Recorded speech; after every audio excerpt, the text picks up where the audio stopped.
Romanos 6. Que diremos, pois?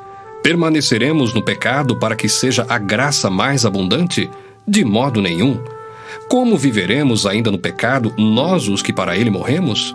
Ou porventura ignorais que todos nós que fomos batizados em Cristo Jesus, fomos batizados na sua morte? Fomos, pois, sepultados com ele na morte pelo batismo, para que como Cristo foi ressuscitado dentre os mortos pela glória do Pai, assim também andemos nós em novidade de vida. Porque se fomos unidos com ele na semelhança da sua morte, certamente o seremos também na semelhança da sua ressurreição, sabendo isto, que foi crucificado com ele o nosso velho homem, para que o corpo do pecado seja destruído, e não sirvamos o pecado como escravos. Porquanto quem morreu está justificado do pecado.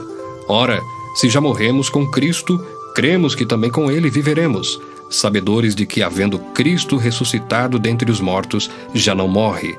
A morte já não tem domínio sobre ele. Pois quanto a ter morrido, de uma vez para sempre morreu para o pecado, mas quanto a viver, vive para Deus. Assim também vós, considerai-vos mortos para o pecado, mas vivos para Deus em Cristo Jesus.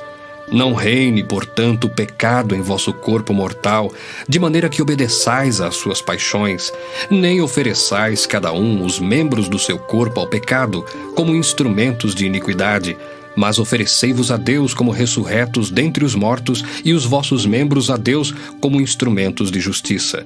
Porque o pecado não terá domínio sobre vós, pois não estáis debaixo da lei, e sim da graça. E daí? Havemos de pecar porque não estamos debaixo da lei, e sim da graça? De modo nenhum. Não sabeis que daquele a quem vos ofereceis como servos para a obediência, desse mesmo a quem obedeceis sois servos, seja do pecado para a morte, ou da obediência para a justiça? Mas graças a Deus, porque outrora, escravos do pecado, contudo, viestes a obedecer de coração à forma de doutrina a que fostes entregues. E uma vez libertados do pecado, fostes feitos servos da justiça.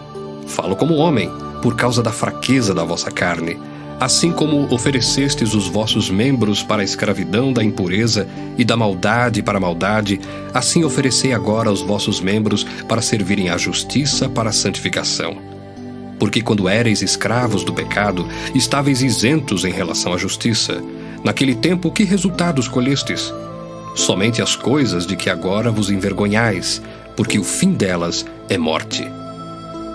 Agora, porém, libertados do pecado, transformados em servos de Deus, tendes o vosso fruto para a santificação e, por fim, a vida eterna.